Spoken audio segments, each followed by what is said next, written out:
নমস্কার, শখের রান্নাঘরে সবাইকে স্বাগত। আজ আমি বানাবো একটি দুর্দান্ত স্বাদের একটি রেসিপি। দেখুন এখানে কেটেছি পেঁয়াজকলি, বেগুন, আলু আর নিয়েছি কিছু চুনো মাছ। সেই দিয়ে একটি আমি অসম্ভব সুন্দর একটি তরকারি বানাবো। দেখতে থাকুন ১ম থেকে শেষ পর্যন্ত, একেবারেই কিন্তু স্কিপ করবেন না। এখানে মাছগুলো আমার ৩ ধরনের আছে। এখানে সামান্য পরিমাণ আছে আপনার পুঁটি মাছ, আর আছে কিছু মৌরলা, আর কিছু আছে চাঁদা মাছ। তো মাছগুলো আমি ধুয়ে পরিষ্কার করে নুন মাখিয়ে রেখে দিয়েছি। এখানে দিয়ে দিলাম কড়াইতে সর্ষের তেল। মাছগুলো আগে আমি ভেজে নেব। আমরা অল্প মানে ৩ জন মতো খাবো, তার জন্যই আমি অল্প মাছ নিয়েছি। তো এখানে আমি মাছগুলোকে একটা কড়াইতেই ১ম এ আমি ভেজে নিচ্ছি। এই শীতে কিন্তু পেঁয়াজকলি দিয়ে এই মাছের তরকারি খুব সুন্দর হয়। সাধারণ রান্না কিন্তু খেতে হয় অসম্ভব সুন্দর। মাছগুলোকে আমি উল্টিয়ে ভালোভাবে একটু ভেজে নিচ্ছি। মানে চুনো মাছ, বুঝতেই পারছেন একটু সময় লাগে। তো খুব বেশিও না, একটু ভালো করে ভেজে নিলাম। আর কড়াইতে মাছগুলোকে তুলে কড়াইতে দিয়ে দিচ্ছি সর্ষের তেল। এবারে আমি তরকারিটা আমি বসাবো। এখানে দিয়ে দিলাম আমি কাঁচা লঙ্কা ৫ টা। আর আপনারা এটা যে যার মতো করে দিতে পারেন স্বাদ অনুযায়ী। আর এখানে সামান্য কিছু আমি কোচানো পেঁয়াজ দিলাম। পেঁয়াজ আমি বেটে ব্যবহার করব, তার জন্য আমি এখানে সামান্যই দিলাম পেঁয়াজটা। পেঁয়াজ কিন্তু আমি বেশি করে ভাজবো না, হালকা ভাজবো। তার উপরেই কিন্তু কেটে রাখা যে আলুটা আমি কেটে রেখেছি, আগে শক্ত যে সবজি সেটা ১ম থেকে পরপর দিয়ে যাবো। তো ১ম এই আমি দিয়ে দিচ্ছি আলুটা। আলুটা দেখুন খুব মোটাও না এবং কিন্তু খুব কিন্তু সরুও না, মিডিয়াম সাইজ একটা কেটেছি। ভালোভাবে একটু নেড়ে নাড়াচাড়া করে নেব, যাতে একটু আলতো করে ভাজাও হয়ে যায় আর হালকা একটু সেদ্ধও হয়ে যায় আলুটা। একটুক্ষণ করে নিয়েছি রান্না। দেখুন এখন কিন্তু পেঁয়াজটা ভাজাই হয়ে গেছে ভালো করে। এখন দিয়ে দিচ্ছি স্বাদ মতো নুন। নুনটা একটু দিয়ে সামান্য কিছুক্ষণ নাড়ানাড়ি করে তারপরেই আমি নাড়াচাড়া করার পর আমি দিয়ে দেবো কেটে রাখা বেগুন।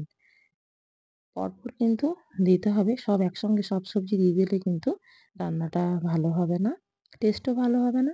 আর সব সবজিগুলো গলে যাবে। যেগুলো যেমন বেগুন আর পেঁয়াজকলি আগেই কিন্তু গলে যাবে, আলু কিন্তু পরে গলবে।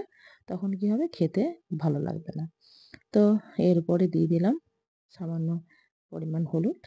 হলুদটা দিয়ে একটু নেড়ে চেড়ে আমি কিন্তু এবারে একটু ঢাকনা দিয়ে দেবো, যাতে সবজিগুলো সেদ্ধও হয় আর ভাজাও হয়ে যায়।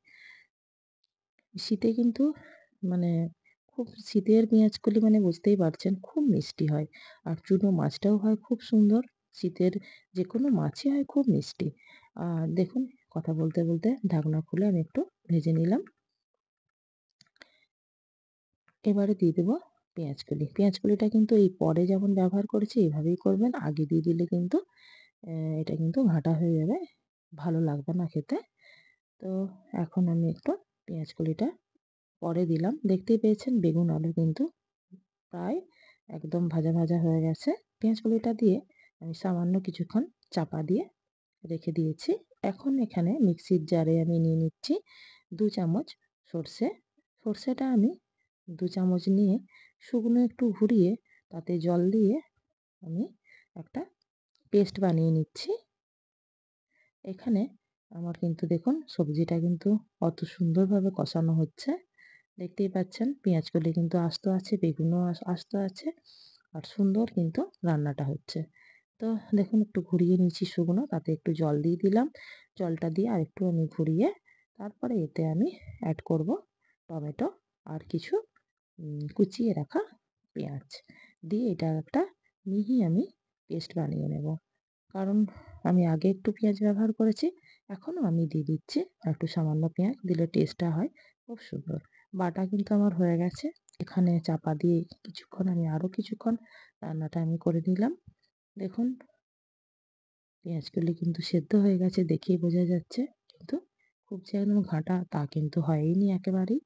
এই মশলাটা যে আমি রেডি করলাম এটা এখন দিয়ে দিলাম। দিয়ে একটু ভালোভাবে মশলাটার সঙ্গে সবজিগুলোকে ভালো করে কষিয়ে নেব। সাধারণ রান্না, সত্যি কিন্তু একেবারেই সাধারণ রান্না। কিন্তু খেতে হয় কিন্তু দারুণ টেস্টি। এভাবে অবশ্যই কিন্তু আপনারা যদি শীতে খেয়ে থাকেন তাহলে খুব ভালো কথা। যদি না খেয়ে থাকেন অবশ্যই আমি যেভাবে বানালাম ওইভাবে একবার বাড়িতে করবেন আর খেয়ে বলবেন কেমন হয়েছে। তো দেখুন এখন আমি দিয়ে দিচ্ছি সামান্য গুঁড়ো লঙ্কা। এটা আপনারা দিতেও পারেন, নাও দিতে পারেন। অপশনাল।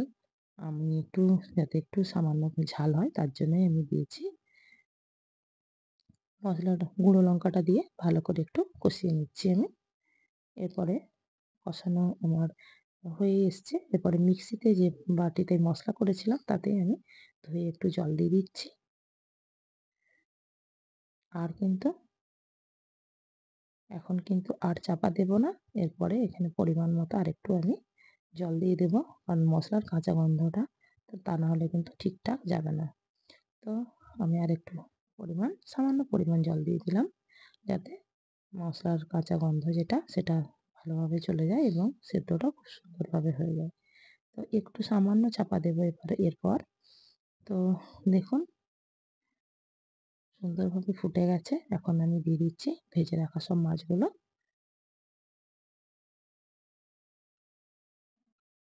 আর উপর থেকে আমি দিয়ে দিলাম তরকারিটা কিন্তু আমার হয়েই এসছে।